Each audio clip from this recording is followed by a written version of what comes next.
There are behaviors that make people think you're weird, lazy, or socially awkward, but science says these exact same habits are markers of exceptional intelligence.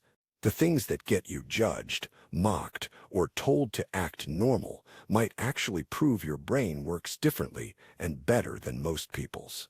In 2015, a study at the University of Minnesota found that people who curse frequently score higher on verbal intelligence tests than those who don't. The researcher expected profanity to correlate with limited vocabulary. The opposite was true. People with the largest vocabularies swear the most. Society says cursing is crude. Science says it's a sign of linguistic sophistication. Researchers at the London School of Economics analyzed data from 15,000 people and found that highly intelligent individuals go to bed later and wake up later than people with average IQ. Night owls scored 6 mixed 10 points higher on cognitive tests. Society says early to bed, early to rise, makes you successful. Science says staying up until 3 a.m. might mean your brain is too active to shut down on a normal schedule. In 2021, Yale psychologists discovered that people who spend significant time alone, not because they're lonely, but because they prefer solitude, score higher on creativity and problem-solving tests. Society says being alone means something's wrong with you. Science says seeking solitude might mean you're comfortable with complex thoughts that others can't engage with. But here's what should make you reconsider everything you think about normal behavior. The habits that society judges as negative, messiness, procrastination, talking to yourself, staying up late, are consistently linked to higher intelligence in scientific studies. The traits that get you called weird might actually be signs that your brain processes information at a level most people can't reach. This is 10 weird habits that actually reveal high intelligence, why each one correlates with cognitive superiority, and why the people judging you for these behaviors probably don't have the mental capacity to understand them. 1. You swear constantly, and your vocabulary is massive. You drop F-bombs in casual conversation. You curse when you're frustrated, excited, or just making a point. People tell you to watch your language or be professional. You think they're being uptight. Science says you're right. A 2015 study published in Language Sciences tested this directly. Researchers asked people to list as many curse words as they could in 60 seconds, then tested their overall vocabulary. The hypothesis was that people who swear a lot have limited vocabularies and use profanity to compensate. The results obliterated that assumption. People who generated the most curse words also had the largest overall vocabularies. The correlation was strong and consistent. Swearing isn't a sign of limited vocabulary, it's a sign of verbal fluency. People who curse frequently have more words available, not fewer. But here's why this makes sense. Using profanity effectively requires understanding context, social dynamics, emphasis, and emotional impact. You need to know when damn is appropriate and when you need fuck for maximum effect. That's linguistic sophistication. Stupid people don't swear creatively. They repeat the same 3 words. Smart people use profanity like seasoning, precisely deployed for maximum impact. Society associates cursing with low class, lack of education, and poor impulse control. But the data says the opposite. The next time someone tells you to watch your language, remember they're probably telling you that because their vocabulary isn't sophisticated enough to understand that profanity is a legitimate linguistic tool. 2. You stay up until 3 a.m. because your brain won't shut off. You can't fall asleep at a normal time. Midnight comes and you're wide awake. 2 a.m. and you're still thinking, reading, working, or scrolling. People tell you to fix your sleep schedule and be more disciplined. You've tried. Your brain doesn't cooperate. The London School of Economics study analyzed 15,000 Americans and found a direct correlation between IQ and preferred sleep schedule. People with IQs below 75 went to bed around 11:41 p.m. People with IQs above 125 went to bed around 12:29 a.m. The smarter you are, the later you naturally stay awake. But the correlation goes further. A separate study at the University of Madrid found that night owls score higher on inductive reasoning tests, the ability to identify patterns and solve novel problems. Morning people excel at tasks requiring sustained attention and following established procedures. Night owls excel at creative problem-solving and generating original ideas. Here's the evolutionary explanation. 10,000 years ago, early humans needed people to stay awake at night to watch for predators and threats. The smartest members of the tribe handled this responsibility because it required vigilance, pattern recognition, and quick decision-making. Your ancestors were the ones who kept everyone else alive at 3 a.m. That's why your brain is wired to be alert when others are sleeping. Society is structured for morning people. School starts at 8 a.m. Work starts at 9 a.m. If you're not functional at these hours, you're called lazy or undisciplined. But science says your circadian rhythm is genetic and correlates with intelligence. You're not lazy. You're operating on a schedule that doesn't match societal expectations because your brain is too active to follow the herd. 3. You're a mess and you know exactly where everything is. Your desk is covered with papers, books, coffee cups, and random objects. Your room looks like a tornado hit it. People say you need to get organized and clean up. You ignore them because you know where everything is. Somehow, a 2013 study at the University of Minnesota tested this by putting people in either messy or tidy rooms and asking them to solve problems. The messy room group generated significantly more creative solutions. The disorder didn't hinder them. It helped them. The follow-up studies confirmed it. Researchers found that highly intelligent people tolerate mess because their brains are focused on abstract thinking rather than environmental order. Organizing requires mental energy. If you're using that energy for complex problem-solving, you don't have bandwidth left for filing papers alphabetically. But here's the deeper explanation. Mess represents unfinished projects, ongoing ideas, and work in progress. Clean desks belong to people who complete simple tasks and move on. Messy desks belong to people juggling multiple complex projects simultaneously. Your mess isn't chaos. It's the physical manifestation of a brain processing multiple streams of information. Society equates organization with competence and mess with incompetence. But Einstein's desk was famously chaotic. So was Mark Twain's. So was Steve Jobs. The people creating world-changing ideas don't waste time organizing. They're too busy thinking. Your mess might be evidence that your brain is too engaged with important work to care about superficial order. 4. You procrastinate, but produce better results. You wait until the last minute to start projects. Deadlines approach and you haven't started. Irresponsible or a poor planner. Then you complete the work in a fraction of the time it would take others. And it's better than what they produced with weeks of preparation. Adam Grant, an organizational psychologist at Wharton, studied procrastination and found that moderate procrastinators are more creative than both chronic procrastinators and people who start immediately. The sweet spot is waiting long enough to let ideas incubate, but not so long that you fail to execute. When you procrastinate, your unconscious mind continues processing the problem. You're not actively working, but your brain is making connections, identifying patterns, and generating solutions in the background. People who start immediately often produce competent but unoriginal work because they haven't given their brain time to explore alternatives. But here's the key distinction. There's smart procrastination and stupid procrastination. Stupid procrastination is avoidance. You're afraid of the work, so you delay it. Smart procrastination is incubation. You're letting the problem marinate while your brain works on it unconsciously. If you procrastinate and then produce exceptional work quickly, you're in the second category. Society rewards visible effort and punishes apparent laziness. Someone who works steadily for 2 weeks looks more professional than someone who waits until the last 3 days. But if the last-minute person produces better results, the judgment is based on appearances rather than outcomes. Your procrastination might be strategic incubation that produces superior work. 5.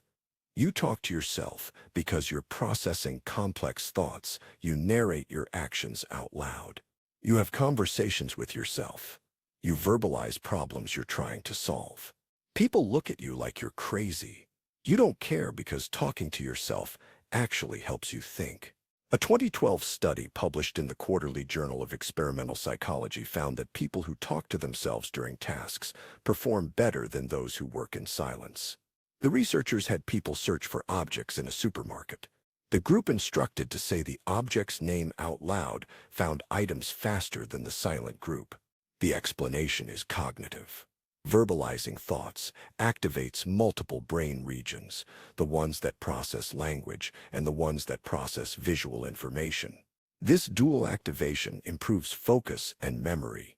When you talk to yourself, you're essentially creating a feedback loop that reinforces your cognitive processing. But it goes deeper for complex problem solving. Intelligent people often think in abstract concepts that are hard to hold in working memory. Converting thoughts into words forces you to clarify vague ideas into concrete statements. It's a form of external cognition using your environment, in this case, your own voice, to extend your thinking capacity beyond what your brain can hold internally. Talking to yourself is associated with mental illness or loneliness, but it's actually a cognitive enhancement tool. Einstein reportedly talked to himself constantly. So do many high-level mathematicians and scientists. Your self-conversations aren't a sign of instability. They're a sign that your thoughts are too complex to process silently. 6. You question everything to the point of being annoying. Someone makes a statement, and you immediately ask why, or how do you know that? You challenge assumptions. You don't accept information at face value. People find it exhausting. You find blind acceptance terrifying. Critical thinking, the ability to evaluate information, identify logical fallacies, and question assumptions, is a core component of intelligence.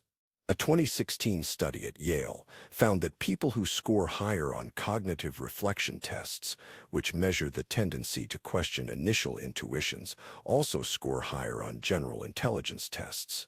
The correlation is strong. Intelligent people instinctively question claims, look for evidence, and consider alternative explanations. Less intelligent people accept information that confirms their existing beliefs and don't examine it critically. The habit of asking why and how do you know is your brain refusing to accept shortcuts. But here's why it makes you unpopular. Most people don't want their beliefs challenged. They want confirmation, not interrogation. When you question their statements, they perceive it as aggression rather than intellectual curiosity. Your brain is trying to understand truth. Their brain is trying to maintain comfort. Questioning is seen as negativity. Darwin, Einstein were all compulsive questioners who refused to accept conventional wisdom. Your annoying habit of asking why might be the trait that prevents you from believing comfortable lies. 7. You prefer solitude because most conversations are boring. You'd rather be alone than at a party. You decline social invitations. You spend weekends reading, thinking, or working on projects rather than socializing. People think you're antisocial. You think most social interaction is vapid small talk that wastes time. The 2021 Yale study found that highly intelligent people derive less satisfaction from social interaction than people with average intelligence. The researchers theorized that intelligent people find most conversations understimulating because they're operating at a cognitive level that most people can't engage with. But there's more. A British study, analyzing 15,000 people, found that life satisfaction decreases with increased social interaction, but only for people with high IQ. For people with average or below average IQ, more socializing means more happiness. For highly intelligent people, socializing is often cognitively draining because they have to dumb down their communication to match others' comprehension levels. Here's the brutal reality. If you're significantly more intelligent than the people around you, conversations feel like you're speaking a different language. You're thinking 3 steps ahead while they're still processing step 1. You're making connections they don't see. You're bored because their conversation can't keep pace with your thinking. Society says humans are social creatures and solitude is unhealthy. But that's only true if you're social for the right reasons. If you're alone because you prefer your own thoughts to others' company, that's not loneliness. That's intellectual autonomy. Your preference for solitude might mean you're comfortable with complexity that others can't engage with. 8. You have dark humor because you understand uncomfortable truths. You laugh at things others find offensive or disturbing. Your jokes make people uncomfortable. You think they're too fragile to handle reality. A 2017 study in cognitive processing tested people with dark humor, showing them disturbing cartoons and measuring their reactions. People who appreciated dark humor scored higher on both verbal and nonverbal intelligence tests and showed lower aggression and negative mood indicators than people who were offended.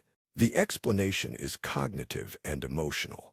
Understanding dark humor requires cognitive flexibility, the ability to hold contradictory ideas simultaneously and find humor in contradiction. It also requires emotional regulation. You can acknowledge something is terrible while also recognizing its absurdity. Less intelligent people can't do both simultaneously. But here's the deeper insight. Dark humor is often about acknowledging uncomfortable truths that others deny. Death is inevitable, life is absurd, and humans are hypocritical. These are facts. Finding humor in them requires accepting reality rather than hiding behind comforting delusions. Your dark humor isn't callousness, it's intellectual honesty. Dark humor is seen as insensitivity or lack of empathy. But the research shows that people with dark humor have the same empathy levels as others. They just process difficult emotions differently. Your ability to laugh at darkness might mean your brain is sophisticated enough to handle reality without denial. 9. You're easily bored because your brain needs constant stimulation. You start projects and abandon them. You get interested in topics intensely for weeks, then move on. You can't sit through movies or meetings without your mind wandering. People say you have no attention span. You say the content is too simple to hold your attention. A 2015 study found that highly intelligent people have lower latent inhibition, the brain's ability to filter out irrelevant stimuli. Normal brains ignore most sensory input to avoid overload. Highly intelligent brains filter less, processing more information simultaneously. This makes you easily bored by simple tasks because your brain is hungry for complexity. The research goes further. People with low latent inhibition and high IQ are more likely to be creative geniuses. People with low latent inhibition and low IQ are more likely to have attention disorders. The difference is processing capacity. Your brain lets in more information and can handle it. That's why you're bored by simplicity. But here's what this actually means. When people say you have no attention span, they're wrong. You have excellent attention span for things complex enough to engage your full cognitive capacity. You can hyperfocus for hours on challenging problems, repetitive tasks because your brain refuses to waste resources on insufficient stimulation. Society interprets boredom as laziness or lack of discipline, but for highly intelligent people, boredom is a signal that the task is beneath your cognitive capacity. Your inability to sit through boring meetings might mean your brain is optimized for complexity, not simple routine. Teen, you obsess over random topics that have no practical purpose. You spend hours researching ancient Roman aqueduct engineering, or medieval siege weapons, or the mathematical patterns in music, topics that have zero relevance to your job or life. People ask why you're wasting time on useless information. You can't explain it, you just need to understand. This is called openness to experience in psychology, and it's one of the strongest predictors of intelligence. A 2011 meta-analysis of 200 studies found that people high in openness score significantly higher on IQ tests. The correlation is stronger than between IQ and education level. The reason is fundamental. Intelligent people are driven by curiosity rather than utility. You want to understand things because understanding is intrinsically rewarding, not because it serves a practical purpose. This trait drives scientific discovery, artistic innovation, and intellectual progress. The people who changed the world were obsessed with useless questions. But here's the mechanism. Every time you dive deep into a random topic, you're building cognitive infrastructure. You're learning how to learn. You're making connections between disparate fields. You're training your brain to handle complexity. That random knowledge about Roman aqueducts might never be useful, but the cognitive process of acquiring it makes you better at everything else. Practical people dismiss intellectual curiosity as wasted time. How does knowing about medieval catapults help your career? It doesn't directly. But indirectly, the habit of deep investigation builds cognitive capacity that applies everywhere. Your random obsessions aren't distractions, they're cognitive training that compound over time.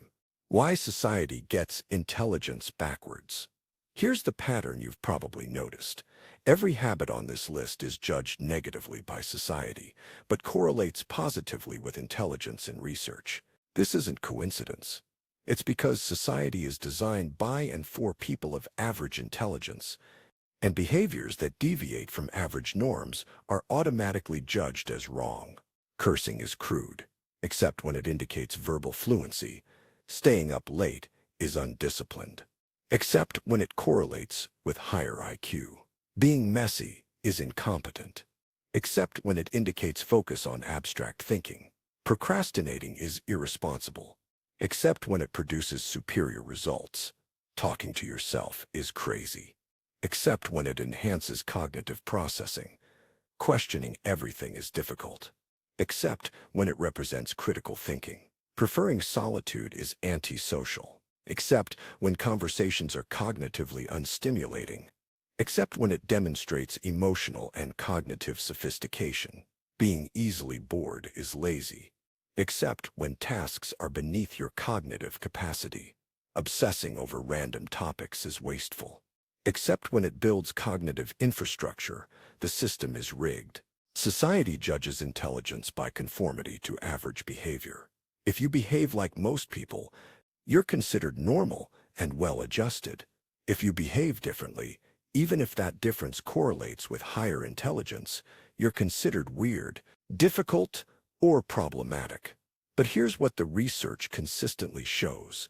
The people who change the world, create groundbreaking work, and push human knowledge forward don't behave normally. They curse. They stay up late. They're messy. They procrastinate. They talk to themselves. They question everything. They prefer solitude. They have dark humor. They're easily bored. They obsess over random topics. These aren't character flaws. They're markers of cognitive capacity that exceeds average. The traits that get you judged are often the exact traits that indicate your brain works at a level most people can't understand.